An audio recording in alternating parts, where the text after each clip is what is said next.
Hey, thanks for joining me today. The question is how to build an audience as an artist. Hey, you're an artist. Awesome. So am I. I've been doing this for over 20 years, and I've been focused on trying to build my audience as well. So I'm going to share with you some of the best tips that I have to building your audience as an artist.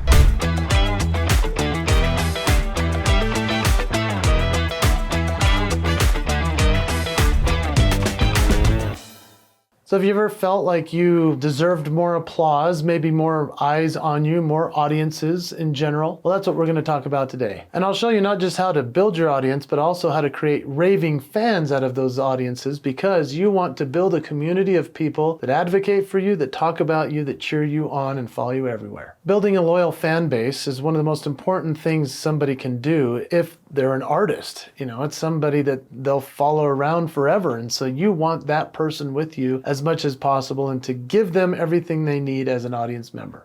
So number one, understanding your why. You've heard of Simon Sinek, Find Your Why, and if you haven't, you need to go get that book on Audible right now. Find Your Why is something that is so fascinating because when you start to understand your why, you'll have way better reasons to doing what you're doing as an artist anyway. And I like to refer to your why as your personal brand or your signature moves. All of us have signature moves, and that's what we're known for. That's what we become beloved for and legendary as artists to our audience. So the better we refine what we're known for and what we're loved for, then we're going to have an easier time building an audience. Early on, I found out that my signature move, my why, was actually helpfully defined by the audience that was hiring me. You see, I started as an entertainer in Las Vegas, but I had a signature move that was a little bit unique. I was a family-friendly entertainer who did a Las Vegas-style show. That's a very interesting niche, but that's how I branded it. It became a personal brand. So then people knew that they could bring their family, their children, their grandparents. Nobody would be embarrassed, even though I was doing comedy, music, impressions, storytelling, and eventually that's how I became known. I was a Las Vegas entertainer, family-friendly for every audience. It was an interesting niche. That became my signature move. That became my why. And then I morphed into being a leadership speaker around those different things that I can do. I find that really cool. Think about some of the favorite artists that you follow. I don't know if you're a little monster and follow Lady Gaga, but think about her signature moves. She's always changing things up. She's all about the dancing at first, and now she's morphing into more of like a lounge singer and Tony Bennett duets. It's pretty fascinating what she's done, but she always brings everyone along because Little Monsters is about being yourself and who you really are. I also think about an artist named Banksy. If you've ever run into a Banksy art piece on a wall or on a building somewhere, it's usually a political statement. There's some motivation around it. Nobody knows who he is or she is. Banksy.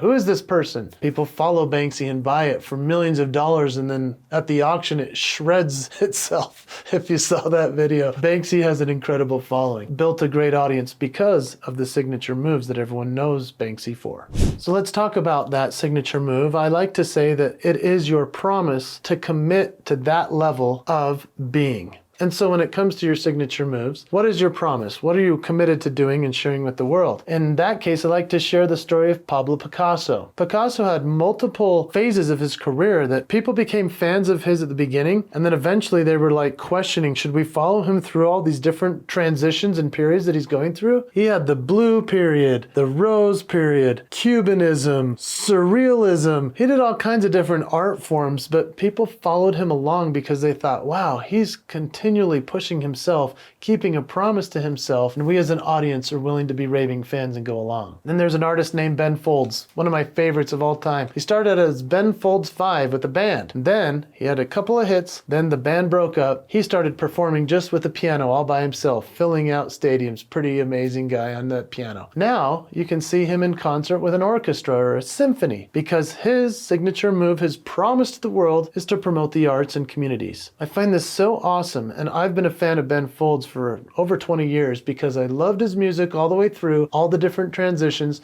because he always keeps the promise. Number two would be maximizing online platforms. Now, all this means is if you're trying to build your audience, you absolutely need to be on social media. If you're not, you're missing way out. Okay, go on social media. You got to start your Instagram page, your TikTok. I mean, I don't even know at what time you're going to watch this in the world. Maybe Facebook will be gone by then. Twitter's a different name, who knows, but you have to build it up. YouTube especially is important. What you want to do with these clips is you want to film yourself on stage doing your performance, doing all the things that you do as an artist. You want to have captured your opportunities in front of other people so that they can see you. It's also cool to go behind the scenes. So since you're an artist, maybe somebody can watch you paint, or if you're an artist that's a singer, a musician, someone can watch you putting your studio material together. Everybody wants to have a little peek behind the curtain. That's what social media allows you to do. I want you to think about some of the comedians that have exploded onto the scene, even though you probably hadn't heard about them for years, and all of a sudden they're a huge star on TikTok or Instagram or YouTube. I'm talking about a guy like Matt Rife. Matt Rife is a very handsome, articulate, interesting comedian. Now, I've never seen him in person, but I've seen clips that he's posted, and all he does is crowd work. That means he just has the crowd yell something out and he responds to it. He's amazing at that. Another guy named Theo Vaughn. Go check out Theo Vaughn. This guy is the most interesting comedian thinking person I think I've ever seen. He posts mostly about his podcasting with other guests that have him on or he has on his podcast, and he just shares little clips of that on social media all the time. What's interesting about Matt Rife and Theo Vaughn is that these guys have now become huge household names, launching tours as comedians after posting little teases of their comedy for the last few years. Now they're selling out stadiums. I mean, it's incredible. Matt Rife, $300 a ticket in 2023? It's incredible. So I want you to think about how you can do the same thing because, hey, if you're an artist, you need to be on social media. And here's an actionable step I want you to promise me that you're going to take. I'm going to give you a 30-day challenge. 30-day challenge is this. Post something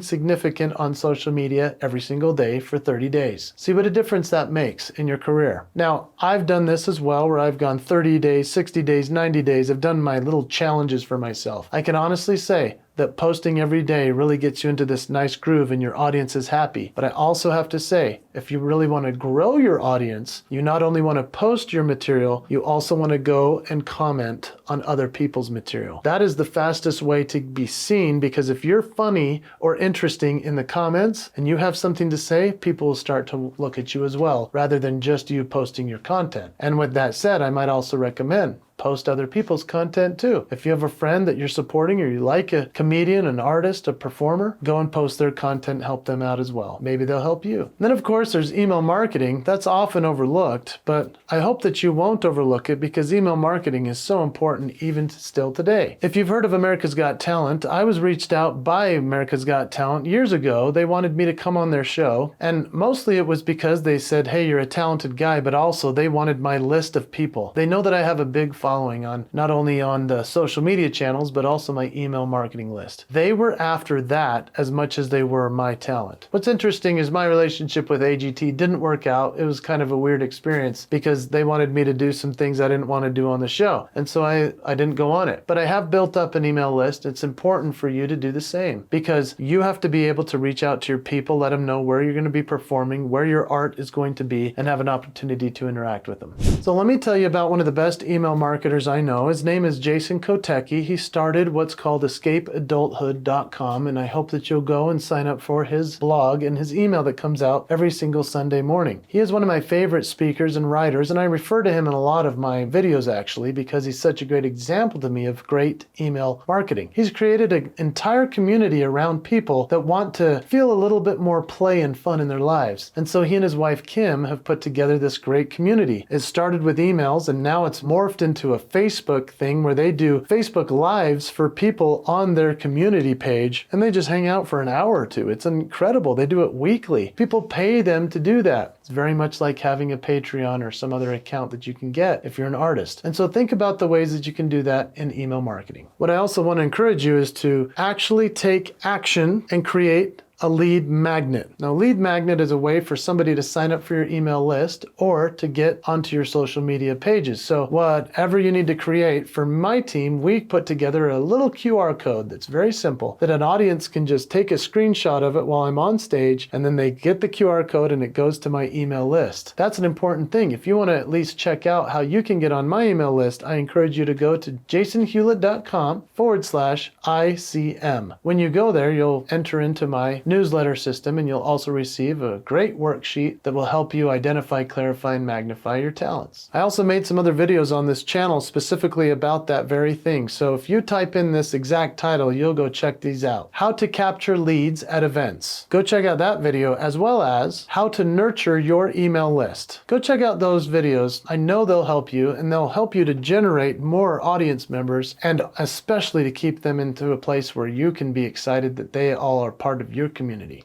Number 3, engage offline. We've talked a lot about online. Let's talk about offline. Going to networking events, putting things together where they can meet you, where they can engage with you, buy something of yours in person. Whether that means signing up for a fair, a carnival, a community event, a church event, you name it, you have to get out there with the real people in the real world. They want to touch you, see you, have you sign their, the art piece that you made for them. They want that interpersonal connection with you. Allow them to have that. Take a selfie with them. They're going to tag you on social media. It's going to be a great connection with your audience. Here's an actionable step I encourage you to take. Why don't you go to at least one art event a month? Whether that's going to see a band or signing up to go and attend Comic-Con or some other art festival. Making that actionable step will actually take you into a new place of saying, hey, you know what? I'm going to take the risk and invest in myself to be in these types of situations to sell and create more. And I also encourage you to sign up for other people's art. For example, theaters and cities and all these places that put on concerts. Receive their things. Sign up for them. See actually the system you have to go through to do that. And then what's interesting is you'll say, oh, I want to go through it like that for my people as well. That helps you set up your marketing material even better.